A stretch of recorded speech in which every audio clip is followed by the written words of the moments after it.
Hello, this is doctor Ravikant Goswami. अभी मैं जो वीडियो डालने वाला हूँ, आप देखेंगे कि उसमें पेशेंट की सर्जरी हो चुकी है और आफ्टर 10 ईयर पेन दोबारा से रिपीट आ गया है। और पेशेंट की इतनी वर्स्ट कंडीशन हो गई है कि पेशेंट खड़ा भी नहीं हो पा रहा है। इवन खड़ा होना तो बहुत दूर की बात है, चल भी नहीं पा रहा है। तो मेरा बस इतना सा कंसर्न है कि सर्जरी हर केसेस में रिकमेंडेड नहीं होती है। कुछ केसेस में सर्जरी रिकमेंडेड होती है, जैसे अगर कोई लिस्थेसिस का केस है तो उसमें सर्जरी आप जाके करा लीजिए। अब ये जो पेशेंट था, इन्होंने 10 साल पहले सर्जरी कराई थी, नॉर्मल डिफ्यूज डिस्क बल्ज था, और उन्होंने जाके ऑपरेट करा लिया। और उस समय नो डाउट कि पेन बहुत ज़्यादा था, उस समय भी खड़ी नहीं हो पा रही थी।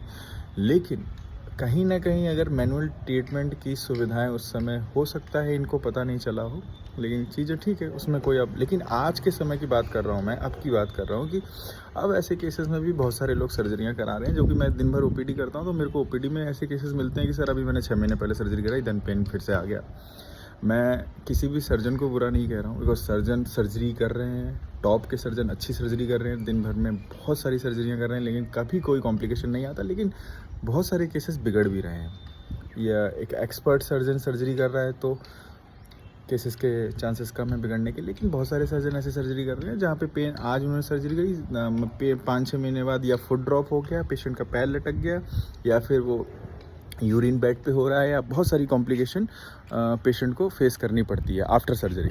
तो कहने का मतलब है, सारी सर्जरियां फेल नहीं है, लेकिन कुछ सर्जरियों में ऐसा देखने को मिला है, इवन मेरे को ही देखने को मिला है बहुत सारी सर्जरियों में, कि पेशेंट का फुट ड्रॉप हो गया है, इवन पेशेंट चल नहीं पा रहा है, बेड से नहीं उठ पा रहा है, और बहुत सारी कंडीशन में ऐसी ऐसी दिक्कतें आ रही हैं।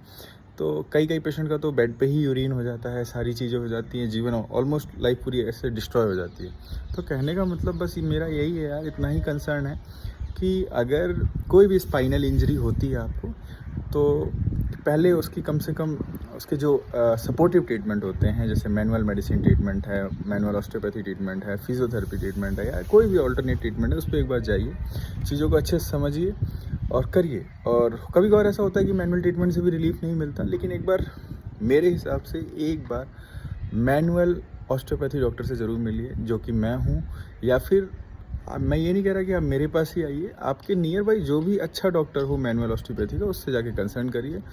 मुझे ऐसा लगता है कि 99% चांस है कि आपकी प्रॉब्लम सॉल्व हो जाएगी, आपको सर्जरी की ज़रूरत नहीं पड़ेगी। मेरा बस इतना ही कंसर्न है कि आप सर्जरी से बचिए। जब बहुत ही वर्स्ट कंडीशन हो कि अब एकदम ही कुछ नहीं हो पा रहा, हर जगह से आप थक चुके हैं, तो आप जाके सर्जरी पे जा सकते हैं। और वैसे भी सर्जरी लिस्थेसिस के केस में रिकमेंडेड होती है, और सेकेंडरी कैनाल स्टेनोसिस या फिर डिफ्यूज डिस्क बल्ज डिस्क हार्नेशन वाले केसेस में हमारे यहाँ सर्जरी नहीं होती। तो